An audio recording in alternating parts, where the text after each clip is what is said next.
말씀은 신약성경 히브리서 11장 8절로 10절 말씀입니다. 계시의 말씀을 다 같이 한 목소리로 봉독하실 때 살아계신 주님의 음성을 다 같이 들으실 수 있기를 바랍니다. 이제 봉독합니다. 믿음으로 아브라함은 부르심을 받았을 때에 순종하여 장래의 유업으로 받을 땅에 나아갈새 갈 바를 알지 못하고 나아갔으며 믿음으로 그가 이방의 땅에 있는 것 같이 약속의 땅에 거류하여 동일한 약속을 유업으로 함께 받은 이삭 및 야곱과 더불어 장막에 거하였으니 이는 그가 하나님이 계획하시고 지으실 터가 있는 성을 바랐습니다. 아멘.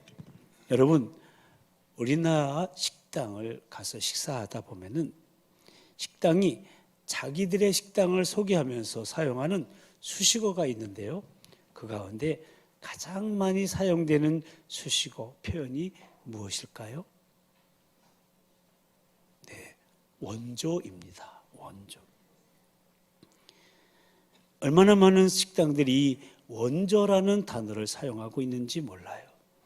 제가 조사한 걸 한번 가르쳐 드릴게요. 원조 주물럭, 원조 아구찜, 원조 초당두부, 원조 안동 찜닭, 원조 안동 갈비, 원조 닭발, 닭발도 원조가 있더라고요. 원조 장어구이, 원조 해물탕, 원조 낙진볶음, 원조 생두부, 원조 청국장, 원조 떡볶이, 원조 족발, 원조 함흥냉면, 원조 막국수, 원조 추어탕, 원조 삼계탕, 원조 짜장면, 원조 장모 설렁탕, 원조 할매 곰탕, 원조 아바이 순대, 또 하나 원조 할머니 뼈다귀 해장국. 그런데 이러한 원조 식당이 있는 곳 근처에는 의례적으로 주변에 서너 곳은 원조의 원조, 진짜 원조, 옛날부터 원조라는 소위 원조 식당 간판들이 몰려 있어서 어떤 것이 진짜 원조인지 처음 찾는 사람들을 아주 혼란스럽게 만듭니다. 그런데 이런 혼란을 경험하면서도 미식가들이 원조 식당을 찾는 이유가 무엇일까요? 그것은 아마도 원조 식당만이 갖고 있는 오랜 역사와 오리지널한 깊은 맛 때문일 것입니다. 그래서 원조는 언제나 나중 것들의 기준이라고 할 수 있습니다. 그런데 오늘 본문에는 우리 믿음의 원조가 되는 아브라함의 믿음을 소개하고 있습니다.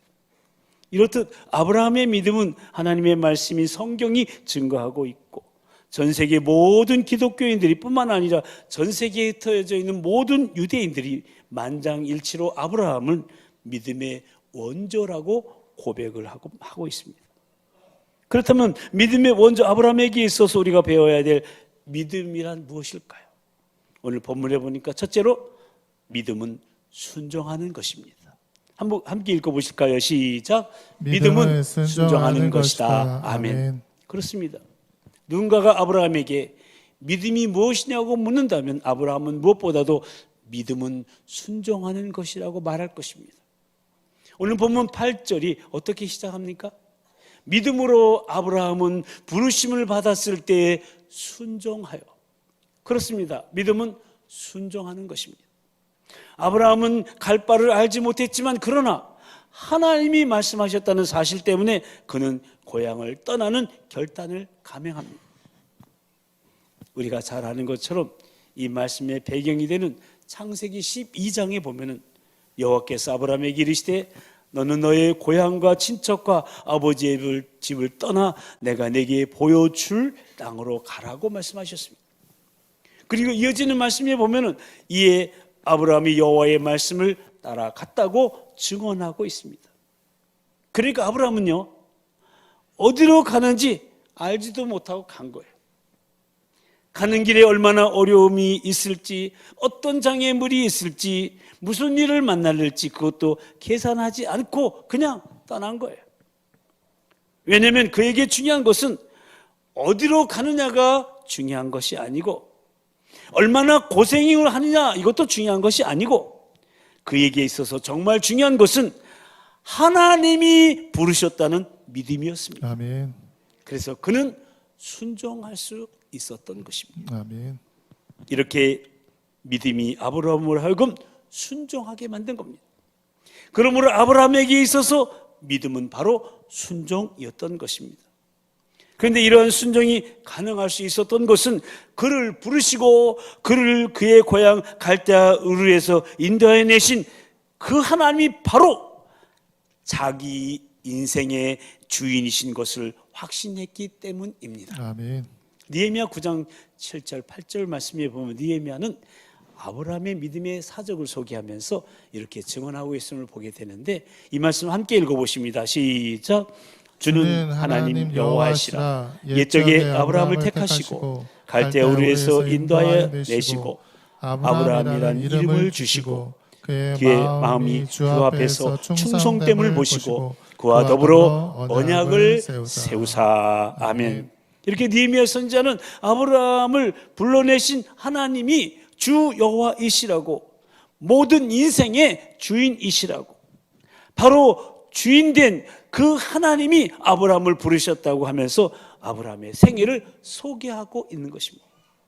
그러니까 아브라함이 순종할 수 있었던 이유는 하나님이 자신의 주인이시라는 자각 때문이었다는 것입니다. 아멘.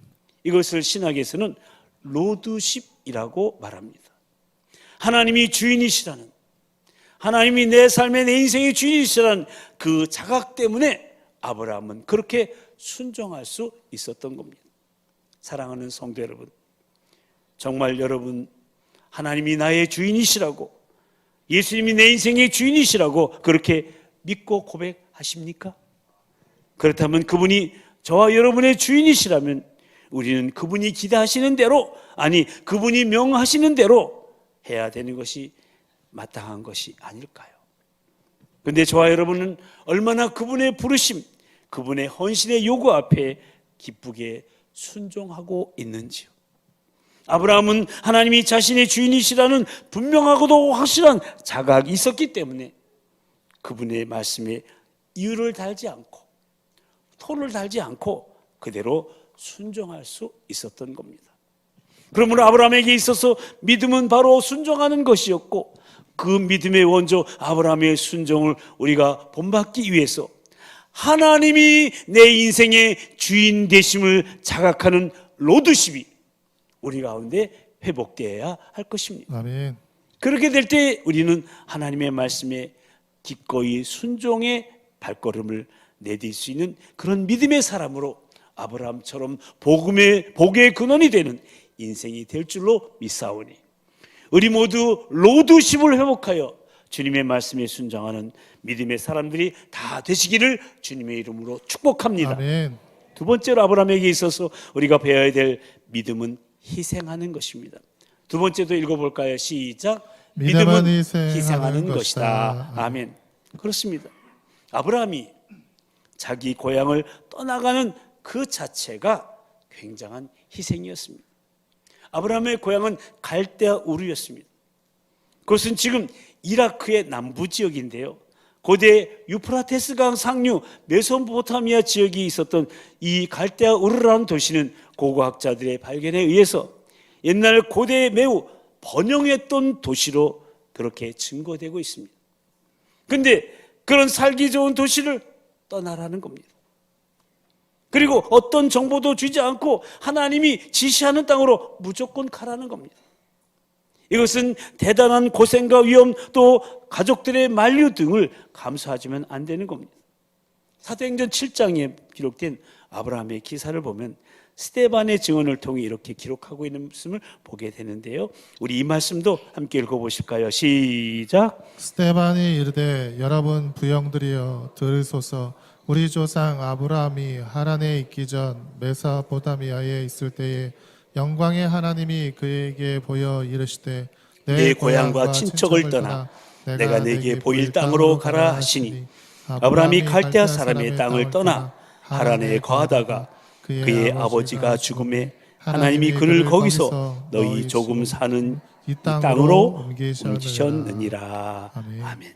그러니까 아브라함이 고향인 메소포타미아 지역 갈대아 우르에 있을 때 하나님께서 나타나셔서 내 고향 갈대아 우르를 떠나 내가 내게 보일 땅으로 가라고 말씀하신 것입니다. 그래서 갈대아 우르를 떠났고 도중에 하란에 머물게 되는데요.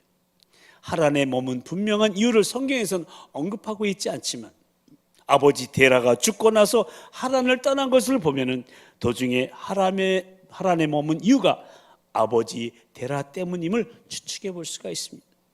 그러니까 그 이유가 아버지 데라가 연로했기 때문에 더 이상의 여행이 여의치 않았을 수도 있고요. 하나님이 떠나고라고 말씀하신 것은 아들 아브라함에게였지 아버지 데라가 아니었기 때문에 데라에게는 아브라함과 같은 믿음이 없었다는 것도 이유가 될 수도 있겠습니다. 흥미로운 것은요, 게세니우스라는 언어학자는 이 아버지 데라라는 이름이 갈대아어로 그 뜻이 연기하다, 미루다 이고요. 그로 인해 머물렀던 이 하란 그 땅의 뜻이 낭비하는 세월이라는 사실입니다. 그러니까 아브라함이 하란에서 지체하는 세월은 낭비하는 세월이었고 그로 인해 아브라함이 가야 할 길은 연기되고 있었던 겁니다. 어쨌든 고향을 떠나겠다는 결단은 아브라함으로 하여금 여러 가지 고난과 위험 그리고 장애물을 극복해야 되는 희생을 감수하지 않으면 안 되는 것이었습니다. 그리고 오늘 본문 9절 마지막 부분에도 보면은 아브라함이 이 약속의 땅에 들어가서도 장막에 거했다고 기록하고 있습니다. 약속의 땅에 거류하여 동일한 약속을 유업으로 함께 받은 이삭과 및 야곱과 더불어 장막에 거하였으니, 여기 장막에 거하였다는 것은 텐트, 천막을 치고 기거했다는 거예요. 그리고 약속의 땅에 거류했다라는 것은 안정된 정착을 말하는 게 아니에요. 조금씩 거주하다가 일시적으로 가면서 옮기고 또 옮기고 살았다는 것을 의미합니다. 그러니까 아브라함은 고향을 떠나는 그 순간부터 나그네 인생이 시작되었고 그것은 고난이요 그것은 희생이었습니다. 그러나 여러분, 아브라함은 믿음으로 인해 행복한 나그네로 살았다는 거예요. 아멘. 이제부터 아브라함에게는 무엇을 소유하느냐 하는 것이 중요한 문제가 아니었어요. 하나님이 나와 함께 하신다는 믿음, 하나님이 내 길을 인도하신다는 믿음, 이것만이 중요했던 거예요. 하나님이 그의 기업이었고 상급이었고 그의 피난처가 되신 겁니다. 아멘. 이제 아브라함의 행복은 함께 하시는 하나님과의 교제하는 일이었습니다. 이렇게 아브라함이 하나님을 바라보며 마음에 있는 것들을 말하고 또 하나님의 음성을 듣는 그 하나님과의 친밀한 교제를 말미암아 아브라함이 어떤 별명을 얻었는지 여러분 아세요? 야고보서 2장 23절 말씀 함께 읽어보십니다. 시작. 이에 성경이 이른바 아브라함이 하나님을 믿으니 이것을 의로 여기셨다는 말씀이 이루어졌고 그는 하나님의 벗이라 칭함을 받았나니. 하나님의 벗, 하나님의 친구. 여러분, 하늘과 땅을 창조하신 전능하신 하나님이 나를 향해서 친구라고 불러주시는 그런 환경을 한번 상상해 보십시오. 아브라함은 갈대아 우르를 떠날 때 많은 것을 희생하고 떠났습니다. 그러나 사방에서 노을이 지기 시작할 때, 조용한 미풍이 그의 뺨을 스칠 때 그는 무릎 꿇어 기도하면서 주님의 음성을 들었을 것입니다. 그 음성은 바로 내 친구 아브라함아, 오늘 힘들었지? 내가 너의 희생을 다 안다. 내가 함께 하마. 아브라함에게만 이 말씀을 주셨을까요? 오늘 예배하고 있는 저와 여러분에도 이 음성을 들려주시는 줄로 믿습니다. 아멘. 그리고 아브라함이 그 음성을 듣는 순간 그에게 있어서 지금까지 그가 떠나왔던 모든 여정은 결코 희생이 아니야, 이것은 오히려 특권이야 라고 생각하지 않았겠습니까? 아멘. 고향 친척 아비집을 떠나 외로운 광야 사막에서 하룻밤을 보내기 시작했을 때 그 사막에서 찬란하게 빛나는 저 밤하늘의 별들을 바라보면서 주님 앞에 기도하고 있었던 그 순간, 그 별들의 빛을 따라 내려오는 주님의 음성을 들었을 때 그는 더 이상 외롭지 않은 사람이었음을 확인할 수 있었다고 저는 생각합니다. 아멘. 안락한 집을 포기하고 떠나 천막을 치고 이 장소 저 장소로 이동하면서 새우잠을 자고 일어났는데 찬란한 태양이 떠오르기 시작했을 때 그 태양을 바라보면서 주님 앞에 무릎 꿇고 하루길을 부탁하는 순간, 아브라함아 염려하지 마라, 오늘도 내가 너와 함께 할 거야, 너는 나의 친구야 아멘. 하는 주님의 음성이 들려오는 그 순간, 아브라함은 결코 인생이 춥지 않다는 것을, 오히려 따뜻한 삶인 것을 확인할 수가 있었을 겁니다. 그리고 그의 어떤 희생도 그것은 결코 아픔의 희생이 아니라 그것은 즐거운 희생이고, 그러한 그의 삶은 축복이고 특권이라고 고백할 수가 있었을 것입니다. 아멘. 너는 나의 친구야. 한번 따라서 하십시다. 너는 나의 친구야. 너는 나의 친구야. 너는 나의 영원한 친구야. 윤복희 같아요? 너는 나의 기쁨이야. 윤복희 권사님이 여러분이라는 그 노래의 가사에 저는 이거 꼭 복음성가 같아요. 거기에 마지막 부분이에요. 너는 나의 영원한 친구야. 아멘. 너는 나의 기쁨이야. 아멘. 사랑하는 성도 여러분, 우리 인생의 길에서, 신앙의 길에서 희생을 너무 두려워하지 마십시다. 인생을 너무 계산으로만 살아가지 마십시다. 아브라함이 계산했더라면, 아브라함이 우리나라 말로 주판을 튀겼더라면 아마 갈대아우르를 떠날 수 없었을 겁니다. 미지의 땅, 보장되지 않은 땅을 향해서 자기의 안정된 가정과 그리고 삶의 환경을 버리고 떠나가는 일, 아브라함이 만약 계산했더라면 그것은 과연 가능했겠습니까? 만약 아브라함이 떠나지 않았더라면 오늘날 전 세계에 떠진 많은 유대인들이, 전 세계에 있는 모든 그리스도인들에게 그가 믿음의 조상이라고, 믿음의 선배로 추앙받음이 가능했을까요? 결코 아닐 것입니다. 그가 믿음으로 떠났기에, 희생을 감수하는 믿음으로 떠날 수 있었기에 모든 그리스도인의 믿음의 모본으로 존경받고 있는 것입니다. 아멘. 그렇다면 사랑하는 성도 여러분, 여러분과 저도 한번 이 믿음에 도전해 볼 만하지 않겠습니까? 희생을 두려워하지 말고 계산하지 말고 그런 자와 함께 하시는 주님과의 친밀한 교제를 꿈꾸며 나의 보시라 칭해 주시는 하나님의 음성을 듣기를 소망하며 아브라함처럼 즐겁게 희생하는, 아니 희생의 특권을 누리며 그런 기쁨으로 이 세상 순례의 길을, 믿음의 행진을 할 수 있게 되기를 주님의 이름으로 축복합니다. 아멘. 마지막 세 번째로 아브라함에게 있어서 우리가 배워야 될 믿음은 바라보는 것입니다. 세 번째도 같이 읽어볼까요? 시작. 믿음은 바라보는 것이다. 아멘. 오늘 본문 10절 말씀에 보시면 아브라함이 장막 생활의 불편을 감수하면서도 믿음의 삶을 기쁨으로 살아간 이유가 하나님이 계획하시고 지으실 터가 있는 성을 바라보았기 때문이라고 증언하고 있는데, 이 성은 바로 천국을 말하는 것이죠. 그러니까 천국을 바라보았기 때문에 아브라함은 희생하며 순종하는 믿음의 삶을 기쁘게 살아갈 수가 있었던 것. 그렇습니다. 사랑하는 성도 여러분, 천국의 소망이 내 마음속에 확실한 사람은 이 땅에서의 안락한 삶에 너무 집착하고 매여있지 않아요. 그냥 한국인의 신앙을 비판할 때 자주 거론되는 두 가지 비판이 있어요. 하나는 한국인들의 신앙이 지나치게 기복적이라는 것이고 또 하나는 타계적이라는 것. 기복적이라는 것은 우리 예수 믿는 사람들이 안 믿는 사람하고 마찬가지로 잘 먹고 잘 살고 출세하고 하는 일에 지나치게 매달려 있어서 이 땅에서의 현세적인 복만을 구하고 있다는 것이고요. 타계적이라는 것은 이 땅의 현실을 도외시하고 너무 천국만 생각한다는 것입니다. 그런데 여러분, 과연 그럴까요?